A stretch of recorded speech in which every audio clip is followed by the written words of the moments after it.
Conversations. I'm Neeraj Shah, and it pays to talk to people in multiple facets of the risk asset space and the capital market space to try and understand what is the impact of this whole global uh, global developments that have happened on risk assets by and large. And to do precisely that, we have with us today Anshu Kapoor, President and Head of Nuvama Asset Management. The idea would be to try and talk about, of course, as I said, the global market impact or the global jitters impact on the listed space, yes, by and large, but they are also fairly large on the private space, and it'll be great to get or pick Anshu's brains on that aspect as well. Anshu, great having you. Thanks for joining in. Hope all is well. Yes, Neeraj, all is well. Thank you for having me. Good to be with you. Now, the pleasure is ours, Anshu, and I'm particularly interested in knowing the second half of the conversation as well. But let me just start off with what you are thinking through. What is it that you're picking up via your conversations within colleagues and outside clients about what this SVB come Credit Suisse crisis, if you will, does to the overall landscape? Right. Yeah, as you can see, and we've been witnessing all of this, Neeraj. A lot has happened over the last 10 days. And again, there are fears of going back to the financial crisis and so on. But what it seems like today is that this is more of a duration crisis and not a credit crisis. So therefore, all these issues around defaults, corporate defaults, bankruptcies, they seem a little far-fetched as of now. Largely, this is led by markets not being able to absorb the level of interest rates, and which have gone up, I think, in the last 40, 50 years. The rate of increase of interest rates has been the highest. And I think there's a generation that's grown up not knowing what it looks like or seems like or feels like to be in higher interest rate environment. But at the same time, I must also say that nothing is isolated.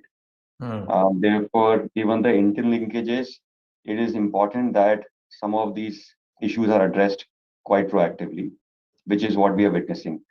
And what could be a classic run on a bank can become a bankruptcy or a liquidity or a corporate problem as well. So far we are away from that, but I hope that this kind of doesn't degenerate into a bigger problem that we can solve. Hmm. So since that remains in the realms of imponderables, now let's try and think of what is it that is is easy to be or relatively easier to be predicted or thought about and thought through, and that is what is the likely impact back home. Now again, a lot can change if developments change out there, but ceteris paribus, if this is contained at the current juncture, Anshu, what is the impact on liquidity, on transmission, what have you?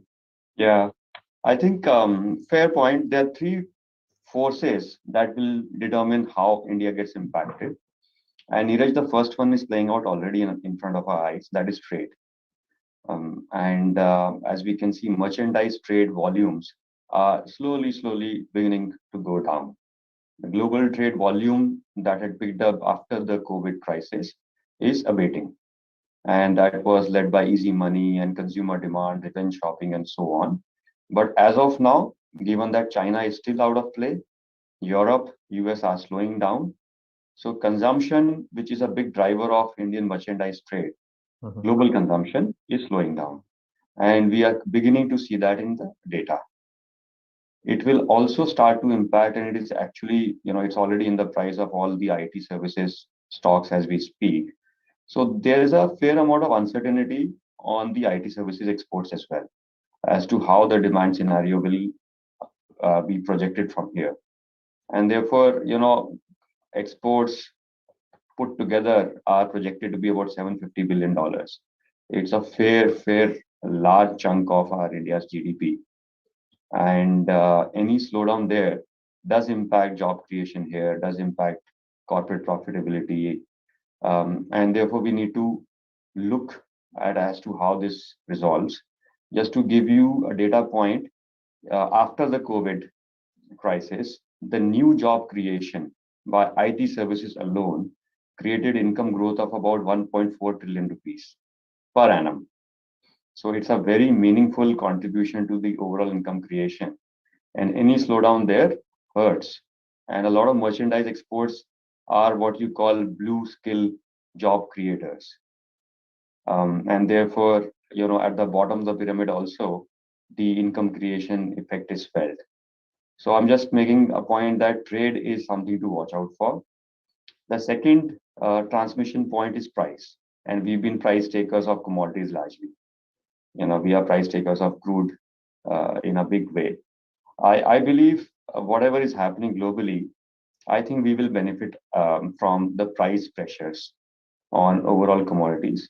Like we just discussed, that slowdown will maybe depress the prices of a lot of these commodities that we import, and therefore we could be in a better position. But price has also 2 points, two facets, if I may say. We've been growing very well on a nominal basis.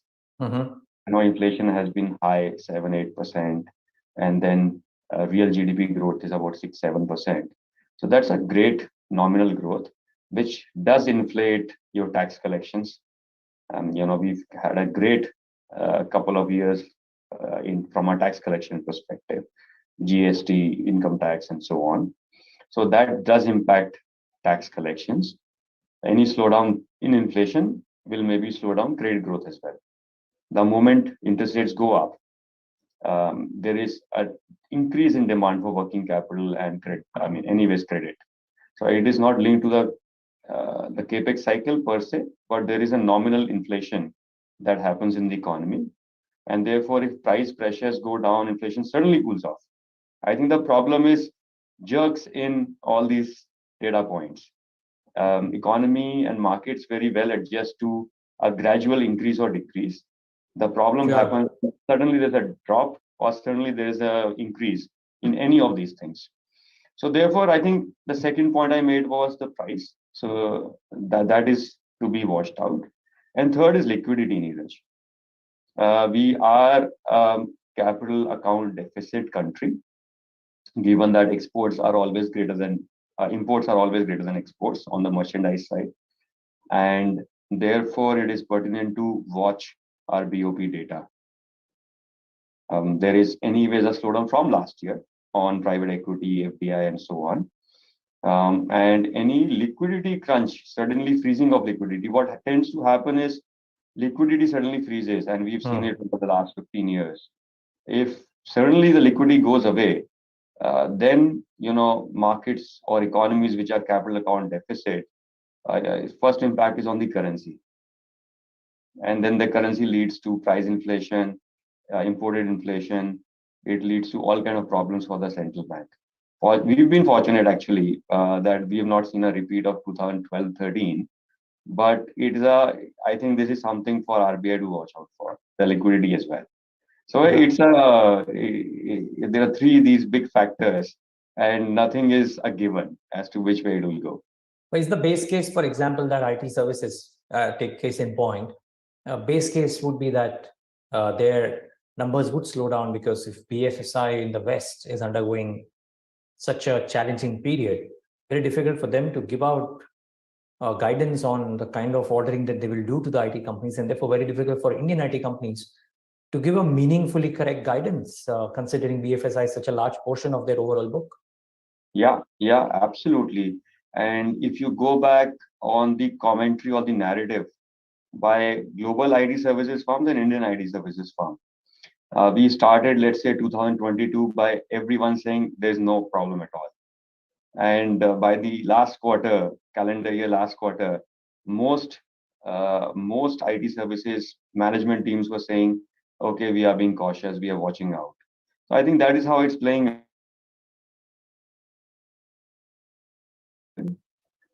Whenever there is a crunch, the first things that stop for a corporate is any kind of discretionary spend, like it does for a consumer. Sure. And if there's any discretionary kind of a spend on IT services, it will come into question. So we have to see as to how this kind of evolves from here. Neeraj. Got it. Now the private markets, Anshu, and would love to understand what's the impact thereof that you see, because multiple calls when on day one of their Silicon Valley Bank issue, that it's a Lehman moment for private markets or startups in particular. What's your sense now that some water has passed on the bridge? Right. I'll make 2 points, Neeraj. Number one, I think this notion that there is a funding winter is not correct. I would like to dispel that notion. Just even look at the data points, at least until last quarter. Okay, so from 2000, maybe 18 onwards, until last year, average, FDI or private equity investments in this country would be about 50 odd billion dollars, 40, anywhere between 45 to 50 billion dollars. We had an aberration in 2021 where we got 75 billion dollars. Okay, last year we got 55 billion dollars, which is higher than the trend line, right? So as of now, until now, there is this notion that okay, suddenly everything is dried up, is not correct. The second fact is that there is definitely a slowdown from a internet economy, new economy, startup funding perspective, right? So the venture capital investing or investing in a lot of these D2C and other companies that we were seeing, that has definitely slowed down. But there is a dramatic increase in real assets investing. And what do I mean by real assets? It's real estate, warehousing, logistics, data centers, infrastructure. So that segment is up about 60% year on year, whereas the VC segment could be down 40-50% year on year. So you can see there is, let's say, a pivot in the investor preference from a sector perspective. So that's a big trend we are witnessing right now. Overall, yes, it has gone down by about 20 odd billion last year. This year, we anyways need to see. So these are two big points, and then we can talk about individual themes within the private equity and or the private markets. Yeah, actually, I was gonna come to that because a lot of people making a beeline for the new economy, the sunrise themes. There has been a bit of a pushback there, maybe towards certainty. So would love to know, under the current picture as well, where is it that you believe incremental capital could flow in the private side? Yeah, that's a good question. Thank you for asking that, Neeraj. I guess what's happening is that one, the larger companies or companies that are anyways where the revenue models are proven, business models are proven, those companies still have an advantage to raise capital. Two, I think the excesses are behind us, and therefore it is taking longer for any company to close an equity round. Valuations are, I believe, now finally coming in line. So, whatever excesses we had on the valuations, slowly, that seems to be coming off. Growth at all costs. I mean, that was the kind of narrative in a zero interest rate environment, right? So that seems to be off for now, and there is obviously, as we keep reading, demand on profitability. And that's a very real thing. I think it's a very good thing qualitatively. And therefore, the larger companies could benefit within the startup space. I think founders will have to work harder. If you are a VC or an angel kind of an investee company, you'll have to work harder as of now. I think the promising side is that new avenues are also coming on the capital structure, which is, let's say, something like a venture debt fund. So there's several venture debt funds out there which are going out to these corporates or these startups and saying, why don't you also supplement your capital structure with some debt? Can we help you with an alternative source of funding? So don't just use equity on the capital structure, but maybe you can use some other avenues. So that is from a investee company point of view. But I think there's a big trend playing out on the global allocators point of view. Mm-hmm. So if you look at, there are three core geographies that allocate capital to India, and first of all is obviously US, North America, US and Canada. Second is Europe. Third is Middle East. Asia has been still small as far as the FDI contribution to India is concerned. What we are seeing is Europe and US, the mood is a little cautious and borderline somber as well, depending on which geography that you talk to. What has happened out there, Neeraj, is that their Asia allocations have been, let's say, above 50% allocated to China. And there, obviously, the experience has not been great over the last 4 or 5 years. And also, there are, let's say, certainly the allocations on the overall portfolios went up and public markets also corrected. So now, private markets allocation to global portfolios is looking very, very large, right? So overall, if they were, let's say, 9 to 10%, allocations could have gone anywhere between 16 to 20%. And these are all illiquid assets. Yeah. So it's a pause from a global allocator's point of view that, listen, let's pause, reassess our portfolios, reassess our positions, where can we draw liquidity, where should we invest, and then take a view. So all these pointers have nothing to do with India, but the global allocators, let's say, perspective or positioning. The only allocator from a global perspective who is still allocating to India is Middle East investors. And you've been reading the news flow, a lot of sovereigns and other funds have been very active. So they filled in some of the space, but overall, there is definitely a lesser number available to India as of now. Okay, but relatively better off than maybe some of the other geographies. Oh, yes, absolutely. Okay. And would it, sorry, I'm just wondering, and at least my final question, would it take, Anshu, the catalyst of better public markets to get the private markets rolling again? Or now that the alternates and the private markets are so large, that you think that they could move independent of what is happening to public markets? Unfortunately, nothing is independent, Neeraj, as we have all realized. And yeah, you're right. There are all these interlinkages out there. Like I said, if your overall portfolio shrinks by 15-20%, that's true. The problem that has happened is that a lot of portfolios are in bonds as well, right? And maybe I'll just kind of segue into the HNI market as well. Globally, a lot of these portfolios are levered. And those portfolios on bonds, which were supposed to be your safety investment, those portfolios are down about 20% globally. And if you had a lot of leverage, then you lost a lot of capital as well. So your safety investment has lost capital, your risk assets are down, and then alternatives, suddenly everyone is realizing that are illiquid. So, and not to name the fact that in crypto, a lot of institutions or funds had also come in. That's true. And so did the private banking markets, all the ultra HNIs and the family offices. So if you're losing capital overall on your portfolio, the first reaction is to preserve.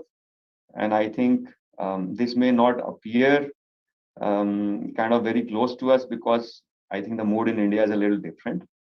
But globally, that is what is happening. So people are shifting from growth to maybe safety, preservation, liquidity. And I think once they are comfortable with all of that, they could maybe look at allocating more capital. So it will take time to, in my opinion, to play out.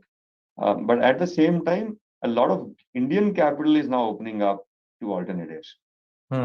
And maybe if we can spend a minute on that, I can. Sure, we have about a minute left. So yes, would love to hear that before we wrap up. Yeah. So Neeraj, what's happening in India is Indians are saving about $750 billion a year. Okay, so it's a staggering number for any economy. So that $750 billion used to, earlier go into largely 50% used to go into real estate and gold.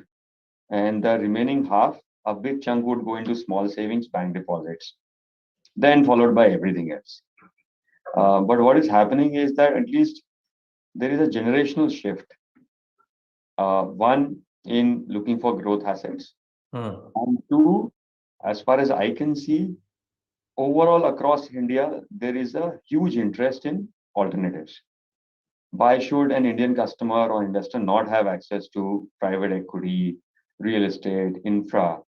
And this trend, to our surprise, is catching up very fast. Just to share again data point, 30% of our new investors by count, are coming from cities beyond the top 10 cities of India, which it's surprising for me as well. I didn't anticipate, this kind of demand could come. So I think here the problem is of supply, good quality products and investment solutions versus demand. So a little bit of gap will be filled by Indian capital is what I feel. That's music to the ears. They've filled up the gap on the public markets for sure by the SIPs. Yeah. Let's see how it moves on this piece. But Yeah. Anshu, great to get that picture. Thank you so much. It's not something that we do very often, which is talk about the private market. So lovely to do that today in such times. Thank you for taking the time and talking to us. Thank you, Nidhesh. Yep. And viewers, thanks for tuning into this conversation.